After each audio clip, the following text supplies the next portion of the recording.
한 10대 소년이 해변을 찾았다. 그리고 모래사장에서 재밌는 놀이를 했다. 구덩이를 팠다. 하지만 종종 놀이는 선을 넘기도 한다. 그는 그 선을 넘었다.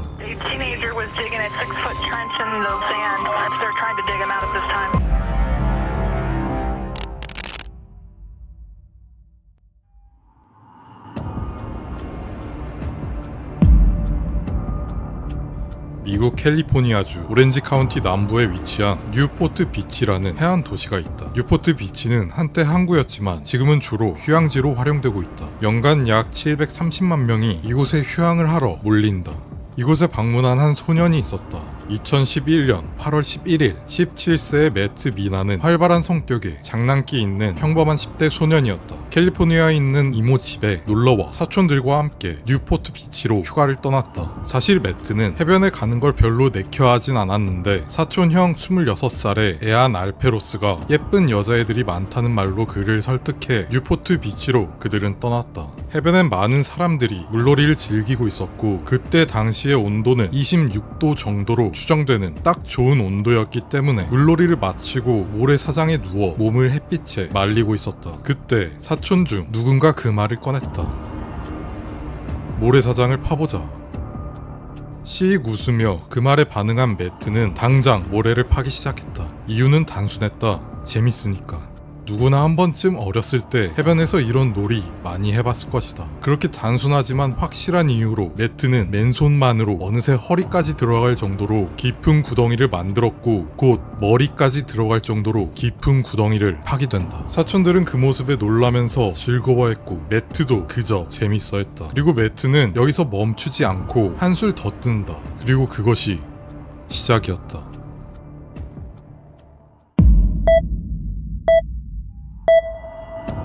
해변가에서 구덩이를 깊이 팔 경우 사람에게 위험한 상황을 만들 수 있다. 왜냐하면 모래는 응집력이 없기 때문이다. 깊은 구덩이를 팔 때 단단하게 지탱해줄 벽 같은 것이 존재해야 하지만 모래는 그럴 수 없기 때문에 언제든지 자기 무게만으로 무너질 수 있다. 게다가 이곳은 해변, 물이 섞인다면 마치 늪처럼 몸을 잡아당긴다. 샌드백, 모래 주머니처럼 무게에 관련된 곳에서 모래를 자주 쓰인다. 그 이유는 모래의 형태가 자유로워 흐르듯 힘을 분산시키기 때문이다. 하지만 반대로 생각하면 그 모래에 깔렸을 때 엄청난 무게가 온갖 곳에 흐르듯 분산돼 압박하여 질식하게 만들어 몇 분 안에 사망할 수도 있다. 다시 매트의 이야기로 돌아와 매트는 1.8m 깊이로 구덩이를 파냈다. 이는 아파트나 주택의 평범한 현관문 정도의 높이이다. 그는 그 안에서 쭈그려 앉아 파내는 일을 멈추지 않는다. 거기에서 만족하지 않고 매트는 터널을 파볼 생각이었다. 수평으로 방향을 바꿔 맨손으로 파내고 바구니에 담은 뒤 다시 돌아가 비워내고 또 다시 들어가 파내고 반복. 파낼수록 터널의 윗부분은 계속해서 힘을 받게 되고 천장 위에 더 무겁게 모래가 쌓여간다. 굉장히 위험한 상황이지만 매트는 인지하지 못했다. 파내면 파낼수록 점점 천장에서 모래가 툭툭 떨어진다. 붕괴의 조짐이었다. 하지만 매트는 신경 쓰지 않고 앞으로 나아간다. 이 해변 한가운데에 마치 동굴 같은 곳을 자신이 직접 만들어낸다는 즐거움이 그를 이렇게까지 이끌었던 것 같다.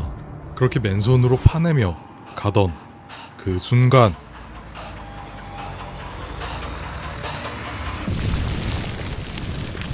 터널이 붕괴됐다. 큰 소리가 나지도 않았다. 모래는 그저 주저앉았을 뿐이고 그곳에 사람이 있을 뿐이었다. 매트의 가슴, 허리, 팔, 다리, 온몸 구석구석 압박했다. 깔린 모래의 무게는 약 3000kg으로 추정되고 이는 물건이 가득 실린 납품 트럭 같은 것이 위에 깔린 것과 비슷했다. 무게도 엄청나지만 모래는 자연스럽게 흘러 모든 부위를 압박해 손가락 하나조차도 움직이지 못하게 만들었다. 부자연스러운 자세로 고정됐다. 숨을 쉬고 싶어 코로 빨아들이자 모래가 들어온다. 그것을 뱉어내려 기침하면 입으로도 들어온다. 시야는 보이지 않는다. 눈을 뜬다면 모래 알갱이가 들어올 뿐일 것이다. 최악의 상황에 매트가 결국 할 수 있는 건 소리를 지르는 것 뿐이었다. 하지만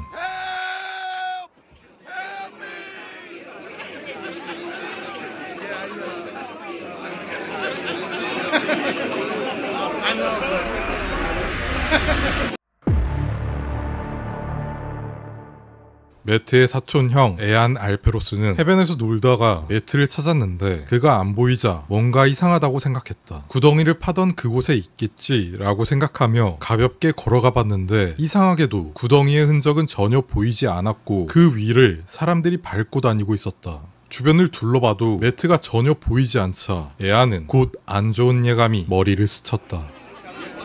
그리고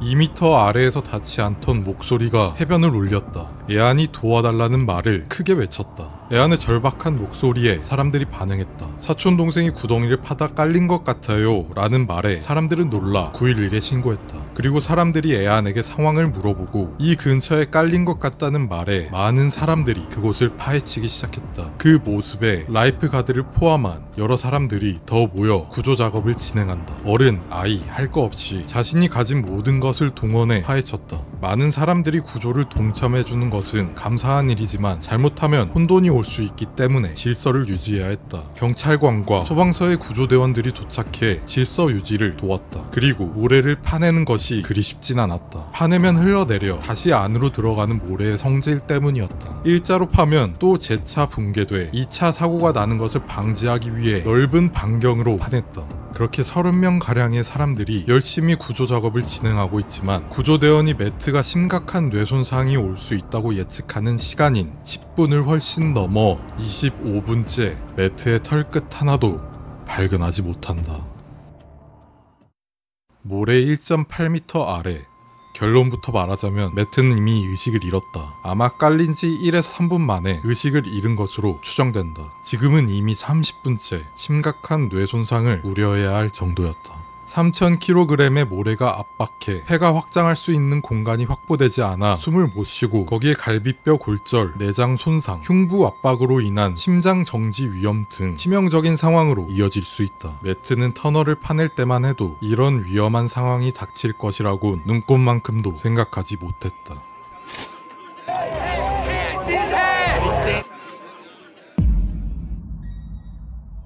구조작업 31분째 매트가 모래 위로 나온다. 구조에 참여한 약 30명에서 40명의 사람들이 그의 모습을 보자 환호했다. 중계를 위해 방송국에서 헬기를 띄워 촬영하고 있었다. 주변엔 동그랗게 둘러싸 이 광경을 지켜보고 있었다. 그런데 환호하는 소리는 점점 잦아들 수밖에 없었다. 매트의 모습이 좋지 않아 보였기 때문이다. 얼굴은 창백했고 몸은 힘없이 축 늘어져 있었고 멀리서 봤을 땐 숨을 안 쉬는 것처럼 보였다. 가까이 있던 구조대원은 다행히도 그가 아주 작게 신음하는 소리와 숨쉬는 것을 느꼈다고 한다. 구조대원이 즉시 인공호흡과 CPR을 시도했고 곧 기적적으로 매트는 숨을 토해냈다. 그리고 곧바로 인근 병원으로 이송되어 치료를 받았다.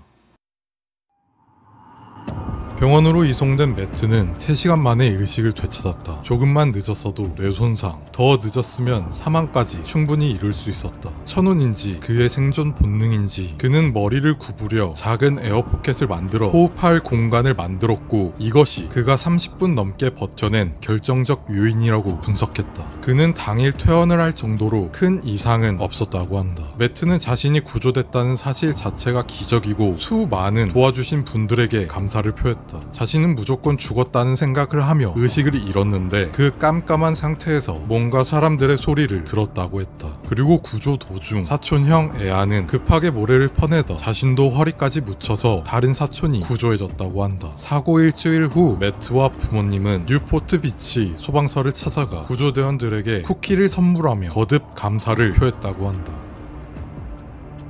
이것은 해변가에서 원래부터 있었던 금지 사항이지만 2011년 매트의 사고 이후 더욱 강조되었다. 모래가 붕괴되어 부상이나 사망을 초래할 수 있으니 허리 깊이 이상의 구덩이나 터널을 하지 마십시오. 당연한 이야기다. 하지만 이 당연한 이야기를 거듭할 수밖에 없는 이유는 2012년, 2014년, 2018년, 2022년, 2024년, 2025년 모래 터널 붕괴 사고가 계속 이어졌기 때문이다.